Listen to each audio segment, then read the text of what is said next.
నమస్కారం, నేను Sahasra. Welcome back to our channel. ఏపీలో YCP, TDP, Janasena, BJP, Congress ఎవరికి వాళ్ళు పోటాపోటీగా బరిలోకి దిగబోతున్నారు. అయితే ఇందులో ఏ పార్టీ గెలుస్తుంది, ఎవరు ముందుంటారు అని మాట్లాడుకున్నట్లయితే అసలు వీళ్ళ భవిష్యత్తు, వీళ్ళ జాతకాలు ఏ విధంగా ఉన్నాయి, ఇటువంటి అంశాల మీద మాట్లాడడానికి మనతో పాటు ప్రముఖ ఆస్ట్రాలజర్ హేమసుందర్ గారు ఉన్నారు. వారిని అడిగి వారి యొక్క జాతకాలు, ముఖ్యంగా టీడీపీ చంద్రబాబు గారిది కానీ, లేదంటే వైసీపీ జగన్మోహన్ రెడ్డి గారిది కానీ, అలాగే పవన్ కళ్యాణ్, జనసేన పవన్ కళ్యాణ్ గారిది ఏ విధంగా ఉన్నాయి, ఇటువన్నీ కూడా మనం తెలుసుకుందాం. నమస్తే సార్. నమస్తే అమ్మా. సార్, ఈ జాతక ప్రభావం అనేది రాజకీయ నాయకులకి, రాజకీయాల మీద ప్రభావం నిజంగానే చూపిస్తుందా? నిజంగా 100% నిజంగానే చూపిస్తుంది.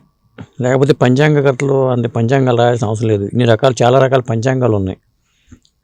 మరి ఉగాది రోజున పంచాంగ శ్రవణం చేయాల్సిన అవసరం లేదు జాతకాలు అబద్ధం అనుకుంటే. ఎందుకంటే జాతకాలను నమ్మని వాళ్ళు ఎవరో కొంతమంది ఉంటారు, కానీ ఏ మనిషి అయినా ఏదో ఒక సందర్భంలో జాతకాలు నమ్మే రోజు అయితే వస్తుంది. ప్రతి మనిషి జీవితంలోనూ జాతకాలు నమ్మే రోజు వస్తుంది. ఆ రోజు వచ్చినప్పుడు మాత్రం ఖచ్చితంగా తెలుస్తుంది అతనికి. అది అంటే జీవితంలో చీకటి వెలుగులు ఖచ్చితంగా ఉంటాయి. ఎప్పుడైతే ఇబ్బందులు పడుతున్నారో ఆ టైంలో అస్ట్రాలజర్కి వెళ్తూ ఉంటారు. ఇంకేంటంటే వ్యక్తుల జాతకాలే కాకుండా వ్యవస్థ జాతకం, అంటే ఆంధ్రప్రదేశ్ జాతకం కానీ, లేకపోతే భారతదేశ జాతకం కానీ, రాజకీయ నాయకుల జాతకాలు కానీ, ఇవన్నీ కూడా నిజాలే. కాకపోతే ఇందులో ఎంత పర్సెంట్ ఆస్ట్రాలజర్ చెప్పగలడనే దాని మీదే బేస్ అయి ఉంటుంది. కొంతమంది ఏంటంటే నేను 99% చెప్తా అంటారు, అది అబద్ధం. ఎవరు 99% ఫలితాలను ఎవరో చెప్పలేరు. మరి ఎంత శాతం చెప్పగలరు? ఒక 60 నుంచి 70% వరకే చెప్పగలరు. మిగతా 30% అంటే 100% చెప్పేవాడు ఉంటాడు, వాడు ఇక్కడ ఉండడు, వాడు ఎవరికి చెప్పడు. వాడు హిమాలయాలకు వెళ్ళిపోయి ముక్కు మూసుకుని తపస్సు చేసుకుంటుంటాడు. ఆ స్థితిలో ఆస్ట్రాలజర్ ఉన్నాడైతే మానవ సమాజంలో అయితే ఉన్నాడు. అతను హిమాలయాలకు వెళ్ళిపోయి ముక్కు మూసుకుని తపస్సు చేసుకుంటుంటాడు. అతన్ని అడగరు, అడిగినా అతను చెప్పడు. అది ఒకటి. ఇక మీరు అడిగారు కాబట్టి ముఖ్యంగా ముగ్గురు జాతకాలు మనం అనాలిసిస్ చేయాల్సిందే. ఎందుకంటే ఇక్కడ టీడీపీ, జనసేన, మరి భాజపా పొత్తు ఉంది. మనం మోడీ గారి జాతకాన్ని పెద్దగా అనాలిసిస్ చేయడం అవసరం లేదు. ఆయన జాతకాన్ని, ఎందుకంటే ఆయన కేంద్రంలో ఉన్న పెద్ద పార్టీ కాబట్టి ఆయన అవసరం లేదు. ప్రధానంగా తెలుగుదేశం పార్టీ, జనసేన పవన్ కళ్యాణ్, జగన్మోహన్ రెడ్డి, ఈ ముగ్గురు జాతకాలు చూస్తే మనకు అర్థమైపోతుంది.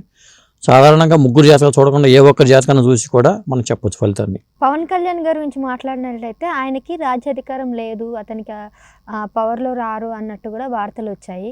మరి ఈసారి పొత్తు మీద వెళ్తున్నారు, ఈసారైనా ఆయన పవర్లో వచ్చే అవకాశం ఉందంటారు? అంటే పవర్ స్టార్ పవన్ కళ్యాణ్ గారు సెప్టెంబర్ 2వ తారీఖు 1971లో పుట్టారు. మనకు ఉన్న లెక్కల ప్రకారం చూసుకుంటే పుట్టిన తేదీ వరకు కరెక్ట్గానే ఉంటుంది, కానీ సమయం అనేది మనకి ఎవరి దగ్గర ఉండదు సాధారణంగా. కానీ నేను చెప్పే విధానం ఏంటంటే భృగునాడి విధానంలో నేను చెప్తూ ఉంటాను కాబట్టి లగ్నంతో నిమిత్తం లేదు. ప్రశ్న అడిగే టైంని బట్టి జాతకం, భృగునాడి, నాడి, పరాశర పద్ధతి, ఈ 3 పద్ధతుల మీద అనుసరించి నేను జాతకాలు చెప్తూ ఉంటాను. ఇప్పుడు నువ్వు నన్ను అడుగుతున్నావు కాబట్టి ఈ సమయాన్ని బట్టి కానీ, నువ్వు ప్రశ్న అడిగిన టైంని బట్టి, భృగునాడి, నాడిలో ఉండే విధానం బట్టి, పరాశర పద్ధతి, ఈ 3 పద్ధతులు నేను చెప్తాను. ఆయన నక్షత్రం వచ్చేసరికి ఉత్తరాషాఢ నక్షత్రం, మకర రాశి. మకర రాశిలో చంద్రుడు, కుజుడు, రాహువు కలిసి ఉన్నారు. ఇలా ఉన్న వాళ్ళ జాతకంలో ఏంటి, చంద్రుడు కుజుడు కలిసి ఉండి చంద్రమంగళ యోగం అంటారు, ఒక మంచి యోగం. కానీ మకర రాశి వాళ్ళకి ఏలినాటి శని నడుస్తుంది. ఇది స్టార్ట్ అయ్యి దాదాపు 5 years అయిపోయింది. ఇప్పుడు చివరి దశకు 3వ స్టేజ్, 3 దశలుగా ఉంటుంది ఇది. అంటే 7.5 సంవత్సరాలు, 2.5 కలుపుకుంటే 7.5 సంవత్సరాలు కాబట్టి ముగింపు దశకు వచ్చేసిందని చెప్పాలి. ఇంకొక సంవత్సరంలో ఆయనకి ఏలినాటి శని ముగించేస్తుంది. అలా ఇంకొకటి ఏంటంటే శని ఉన్న స్థానం కూడా మంచిదే. వృషభ రాశిలో శని ఉన్నాడు, యోగ స్థానంలో. వృషభ రాశి యోగకారుడు కాబట్టి శని ఉన్న స్థానం, ఆయన జాతకంలో శని ఉన్న స్థానం మంచిదే. అలాగే ఆయన జాతకంలో కేతువేమో కర్కాటక రాశిలో ఉన్నాడు.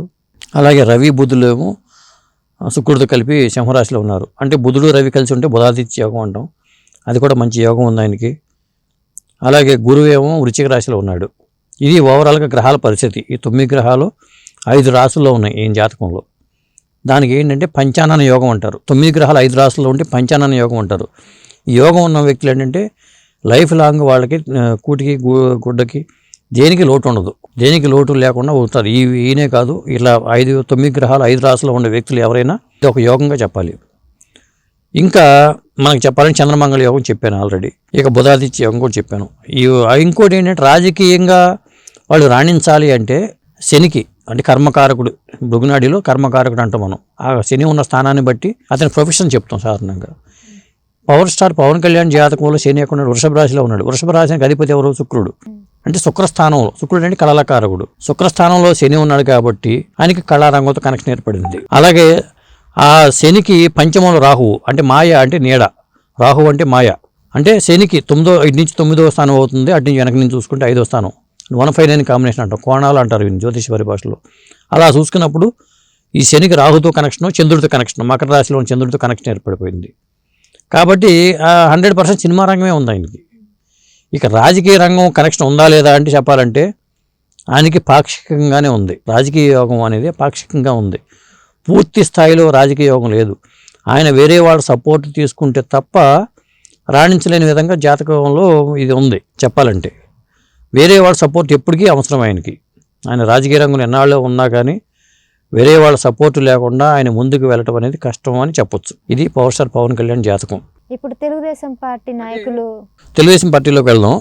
ఈ సంవత్సరంలో కూడా మరి పవర్ స్టార్ పవన్ కళ్యాణ్ జాతకం ఎలా ఉందో చెప్పాలి కదా. క్రోధినామ సంవత్సరం, రేపు ఉగాది 9వ తారీఖు నుంచి ఉగాది ఉంటుంది కాబట్టి మరి ఈ సంవత్సరంలో పవర్ స్టార్ పవన్ కళ్యాణ్ జాతకం కూడా చూడాలి. కాబట్టి ముఖ్యంగా ఏంటంటే ముందు దశలు కూడా అంతర్దశలు చూడాలని చెప్పాను. కాబట్టి దశల పరంగా వచ్చేసరికి ఆయనకి ఇప్పుడు నడుస్తున్న గురు మహర్దశ ఫిబ్రవరితో వెళ్ళిపోయింది దాదాపు. అంటే శని మహాదశ వచ్చింది ఆయనకి. అంటే ఏలినాడు శని, శని మహాదశ, ఈ రెండింటి ప్రభావం ఆయన జాతకం మీద ఉంది. కాకపోతే ఈ వృషభ రాశికి యోగకారుడు కాబట్టి దాని ప్రభావం పెద్దగా పట్టించుకోవాల్సిన అవసరం లేదు. ఇక వచ్చేసరికి ఈయన మకర రాశి కాబట్టి మకర రాశిలో ఈయన ఫలితాలు ఎలా ఉండి చూద్దాం. ఈయనకి ఏంటంటే మకర రాశిలో ఆదాయం 14, వ్యయం 14, ఎంత సంపాదిస్తాడో అంత ఖర్చు పెట్టే అవకాశం ఉంది క్రోధినామ సంవత్సరంలో ఆయన. అలాగే రాజపూజ్యం 3, అవమానం 1, అంటే పర్లా అక్కడ గౌరవ మర్యాదల పరంగా చూసుకుంటే చాలా బాగుంది. ఇక వీళ్ళకి ఏమవుతుందంటే ఈ రాశి వాళ్ళకి, మకర రాశి వాళ్ళకి 5వ స్థానంలో గురువు ఉంటాడు. అంటే రేపు మే 1ని గురువు మారుతాడు కాబట్టి 5వ స్థానంలో గురువు ఉంటాడు, సువర్ణమూర్తిగా ఉన్నాడు కాబట్టి గురువు మేలు చేస్తాడు. శనీశ్వరుడు ఏంటంటే 2వ స్థానంలో ఉండటం వల్ల అది కూడా సువర్ణమూర్తిగా ఉన్నాడు కాబట్టి అది కూడా బాగుంటుంది. రాహుకేతులు మాత్రం 3వ స్థానంలోనూ 9వ స్థానంలోనూ రజితమూర్తిగా ఉన్నారు కాబట్టి చాలా బాగుంది. అంటే సంతానం పరంగా పవన్ కళ్యాణ్ జాతకంలో సంతానం పరంగా మంచి అభివృద్ధి కానీ, వాళ్ళ పిల్లల అభివృద్ధిలో రావడం కానీ ఇవన్నీ పవన్ కళ్యాణ్ జాతకంలో ఉన్నాయి. అలాగే రాజకీయ పరంగా చూసుకుంటే మే 1 నుంచి గురువు మారుతాడు కాబట్టి మేషరాశిలో ఉన్న గురువు శని మీద, జాతకంలో ఉన్న శని మీదకి వస్తాడు. అంటే మే 1 నుంచి ఆయనకి మంచి జాతకం అని చెప్పాలి. మనకి మే 4న ఇప్పుడు ఎన్నికలు జరగబోతున్నాయి కాబట్టి గురుబలం ఆయనకి మెండుగా ఉంది. కంపల్సరిగా ఆయన జాతకం ప్రకారంగా ఆయన గెలవడం కానీ, ఆయన పార్టీ వ్యక్తులు గెలవడం కానీ ఫలితాలు అయితే బాగుంటాయి. జనసేన పార్టీకి అయితే ఫలితాల పరంగా చాలా పాజిటివ్గా ఉన్నాయి. అదమ్మా. ఓకే, సో మీరు అన్నట్టుగా ఈసారి మాత్రం ఆయన జాతకం మారే అవకాశం అయితే కనిపిస్తుంది. కంపల్సరిగా జాతకం మారే అవకాశం అయితే ఉంది. మరి తెలుగుదేశం పార్టీ నాయకులు చంద్రబాబు నాయుడు గారిది ఎలా ఉంది? చంద్రబాబు నాయుడు గారి జాతకానికి వచ్చేసరికి ఆయన ఏప్రిల్ 20వ తారీఖు 1950లో పుట్టారు. ఆయన నక్షత్రం వచ్చేసరికి కృత్తికా నక్షత్రం. మరి కృత్తికా నక్షత్రం అంటే ఇక్కడ చంద్రుడికి ఉచ్చరాశి, అది వృషభ రాశి కాబట్టి ఉచ్చరాశి చంద్రుడికి. మరి గురువు కుంభరాశిలో ఉన్నప్పుడు 4th 1 4 7 10 అంటాం. కోణాలు చెప్పాను కదా, ఇప్పుడు కేంద్రాలు అంటాం 1 4 7 10 రాశుల్ని. అంటే గురువుకి కేంద్రంలో చంద్రుడు ఉంటాం, గజకేసరి యోగం అంటారు దీన్ని. బలమైన గజకేసరి యోగం ఆయన జాతకంలో. అలాగే రవి ఉచ్చ స్థానంలో ఉన్నాడు ఇక్కడ మేషరాశిలో, బుధుడితో కలిసి ఉన్నాడు, అది బుధాదిత్య యోగం. బలమైన బుధాదిత్య యోగము, బలమైన గజకేసరి యోగం, ఈ 2 యోగాలు అద్భుతమైన యోగాలుగా మనకి చంద్రబాబు నాయుడు గారి జాతకంలో మనం చెప్పొచ్చు. అలాగే నేనేం చెప్పాను, ఏ వ్యక్తి అయినా రాజకీయాలు రాణించాలంటే శనికి రవితో కనెక్షన్ ఉండాలి, రవి రాశులతో కనెక్షన్ ఉండాలి. దీనికి 100% ఉంది. శని ఉన్న రాశి రవి స్థానం సొంత ఇల్లు అయిన సింహరాశిలో ఉన్నాడు. ఆ రవికి ఉచ్చ స్థానంలో ఉన్న రవి మేషరాశిలో ఉన్న రవితో కనెక్షన్ ఉంది కాబట్టి 100% ఆయనది రాజకీయపరమైన జాతకమే. వేరే రంగాల్లో ఆయన అసలు సమస్య లేదు. ఈయన రాజకీయపరమైన జాతకం, ఇలా రాణించే అవకాశాలు ఎక్కువ ఉంటాయి ఈయన జాతకం చూసుకుంటే. ఇక గోచారపరంగా శని ఉన్న రాశి కుంభరాశిలో ఉన్నాడు. ఈయనకి జాతకంలోనే కుంభరాశిలో గురువు ఉన్నాడు కాబట్టి గురువు మీదకి ఎప్పుడైనా శని వస్తే భృగునాడి ప్రకారం వృత్తిపరమైన ఎలివేషన్స్ అద్భుతంగా ఉంటాయి. ఆయనకి ఆ యోగం ఇప్పుడు వచ్చింది. 2019 టైంలోనేమో కొంత బ్యాడ్ పీరియడ్ నడిచింది కాబట్టి అప్పటికి ప్రతికూల పరిస్థితులు వచ్చినాయి. ఇప్పుడు అన్ని అనుకూలంగా పరిస్థితులే ఉన్నాయి ఈయనకి. ఇక దశలు అంతర్దశలకు వచ్చేసరికి ఇప్పుడు బుధ మహాదశ నడుస్తుంది. బుధుడిలో కేతువు నడుస్తుంది మే వరకు, తర్వాత శుక్రుడు వస్తుంది. అంతకుముందు 2020 వరకు కూడా శని మహాదశ నడిచింది 19 ఏళ్ళు. అందువల్ల ఆయన ఆ టైంలో ఎన్నికలు జరిగినప్పుడు ఆ శని మహాదశ ప్రభావం అనేది చాలా వరకు కనిపించింది. కాబట్టి ఆయన ఓటమి, ఆయన పార్టీ కానీ ఆయన కానీ రాజకీయంగా రాణించలేకపోవడం ప్రధాన కారణం శని మహాదశ అని చెప్పాలి. ఇప్పుడు అన్నీ అనుకూలంగా ఉన్నాయి ఈయనకి. ఈ సంవత్సరం క్రోధినామ సంవత్సరం చూసుకుంటే ఈ సంవత్సరంలో ఆయనకి చూసుకుంటే ఆదాయం 2 ఉంది, ఖర్చు పరంగా 8 ఉంది, వృషభ రాశి కాబట్టి. తర్వాత రాజ్యపూజ్యం 7 ఉంది, అవమానం 3 ఉంది. అంటే గౌరవ మర్యాదలు బాగా పెరుగుతున్నాయి. అలాగే జన్మరాశిలో గురువు ఉండటం రజతమూర్తి బాగానే యోగిస్తాడు. అలాగే శని సంవత్సరం అంతా కూడా రాజ్యంలో ఉన్నాడు కాబట్టి తామ్రమూర్తిగా ఉన్నాడు కొంత. రాహుకేతులు సంవత్సరం ఆరంభం నుంచి సంవత్సరం చివరి వరకు కూడా 11వ స్థానంలోనూ 5వ స్థానంలో సువర్ణమూర్తులుగా ఉన్నారు.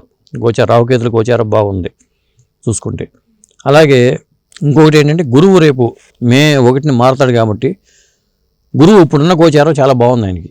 మేషరాశిలో గురువు ఉన్న ఫలితం ఏంటంటే జన్మ శనికి కనెక్ట్ అయ్యి ఉంది. సింహరాశిలో శని ఉన్నాడు కాబట్టి ఆ గురువు ఇప్పుడున్న గురువు అయితే ఈ మే 1 వరకు కూడా బలమైన గురువు ఉన్నాడు. మే 1 వరకు చాలా మంచిగా ఉంది.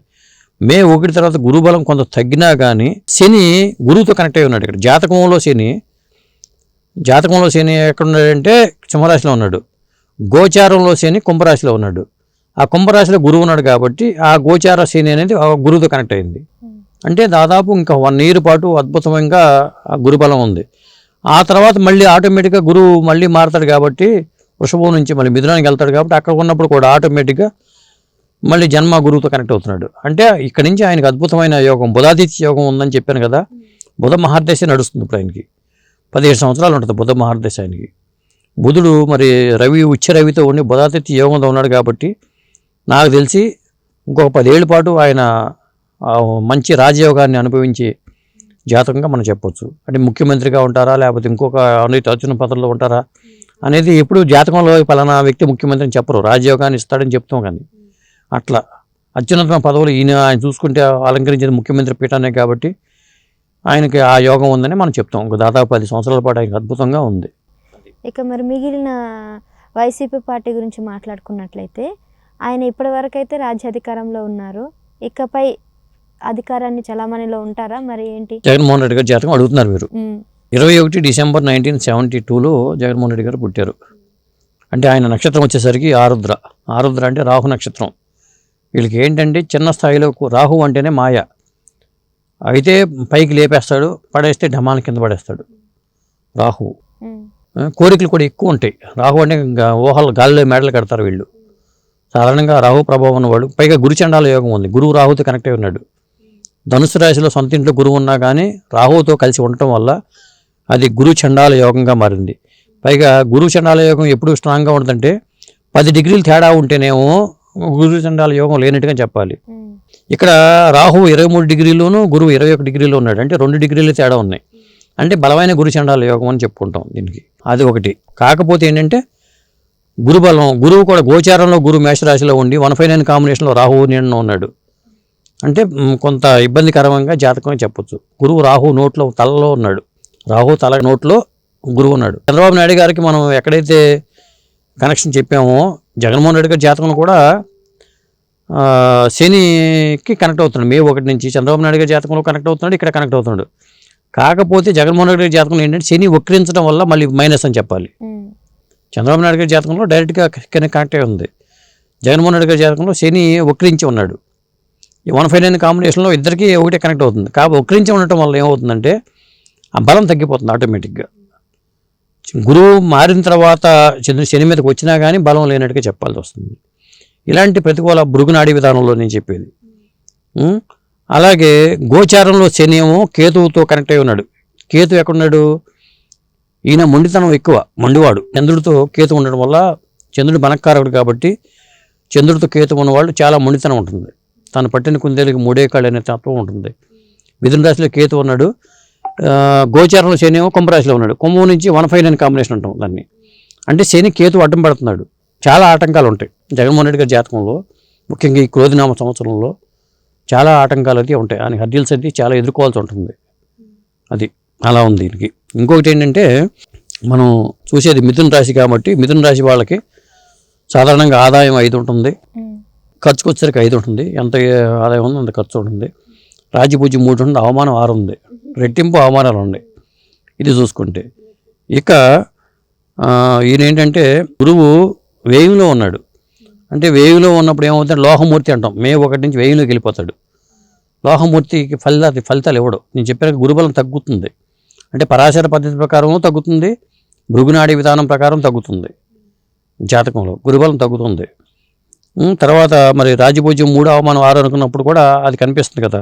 అంటే గురుగోచారం సరిగ్గా లేదు. శని మాత్రం సువర్ణమూర్తిగా శని మంచిగానే ఉన్నాడు, కానీ మన గోచార పరిస్థితులు చూసుకున్నప్పుడు మాత్రం ఇప్పుడున్న క్రోధినామ సంవత్సరంలో ఫలితాలు సరిగ్గా లేవు ఆయనకి. ఎందుకంటే అటు భృగునాడి ప్రకారం లేదు, పరాశర ప్రకారం లేదు. కాకపోతే దశలు అంతర్దశలు ఈయన ఎట్లా ఉందో చూద్దాం ఒకసారి. ఈయనకి 2009 వరకు శని మహాదశ చాలా తలగా నడిచింది. బుధ మహాదశ 2026 వరకు బుధ మహాదశ చివరిలో ఉంది ఈయనకి. మరి బుధుడు కనీసం బుధాదిత్య యోగంలో ఉన్నాడా, ఇవన్నీ కూడా చూసుకోవాలి కదా. అది కూడా ఎక్కడ కనపట్ల, బుధాదిత్య యోగం ఏమి కనపట్ల ఆయనకి. తర్వాత బుధుడిలో 2000 జనవరి ఇప్పుడు బుధుడిలో శని కూడా నడుస్తుంది. పైగా 2026 వరకు బుధుడిలో శని ఉంది. కాబట్టి శని మందుడు అంటాం కాబట్టి శని సరిగ్గా యోగించే అవకాశాలు ఈయనకి లేవు, కనపట్టలేదు. గోచార రీత్యా మనం ఎలా చూసుకున్నా కానీ ఈయనకి బలం చాలా తక్కువగా ఉంది. సాధారణంగా 3 జాతకాల్లో ఏ ఒక్కరి జాతకాన్ని చూసుకున్నా మనం చెప్పొచ్చు. అంటే చంద్రబాబు నాయుడు గారి జాతకాన్ని చూసి చెప్పొచ్చు, జగన్మోహన్ రెడ్డి గారి జాతకాన్ని చూసి చెప్పొచ్చు, పవన్ కళ్యాణ్ జాతకంతో నిమిత్తం లేకుండా కూడా చెప్పొచ్చు మనకి. అంటే ఈ జాతకం కన్నా చంద్రబాబు నాయుడు జాతకం 100% 100కి 200% బలంగా ఉందని ఎవరైనా చెప్తారు. ఎందుకంటే జ్యోతిష్యులు ఎవరైనా చెప్పేది ఒక పద్ధతిలో చెప్తారు. 1950 ఏప్రిల్ 20వ తారీఖున వేసిన జాతక చక్రాన్ని మరి 1972 డిసెంబర్ 27వ తారీఖు వేసిన జాతక చక్రాన్ని కంపేర్ చేసుకుంటే ఈ 2 జాతక చక్రాలకి చంద్రబాబు నాయుడు గారు 2020లో శని మహాదశ వల్ల ఆయనకి చాలా ఇబ్బందులు పడ్డాడు ఆయన. ఇప్పుడు ఆ పీరియడ్ వెళ్ళిపోయింది కదా.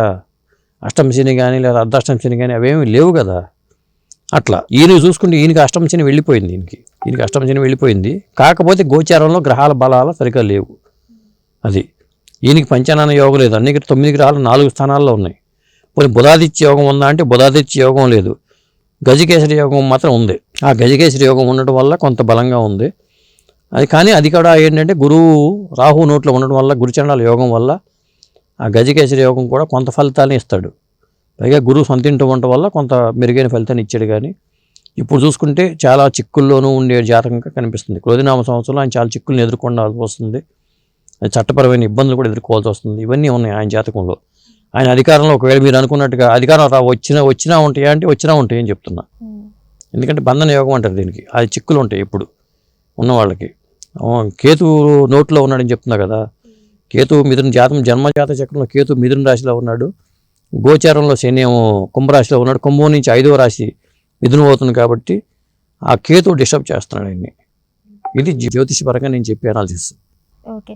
సో 3 దాంట్లో మనం మాట్లాడుకున్నట్లయితే జగన్మోహన్ రెడ్డి గారికి అయితే కష్టకాలం అయితే రాబోతుంది. కష్టంగానే ఉంది. ఇప్పుడు కష్టం ఉంది. ఇక మిగిలిన వాళ్ళవి అయితే కొద్దిగా పాజిటివ్గా అయితే కనిపిస్తున్నాయి.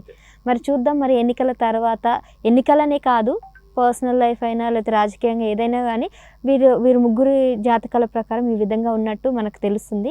మరి రానున్న రోజుల్లో ఉగాది తర్వాత మనకి అన్నీ కూడా క్లియర్గా అర్థమవుతాయి.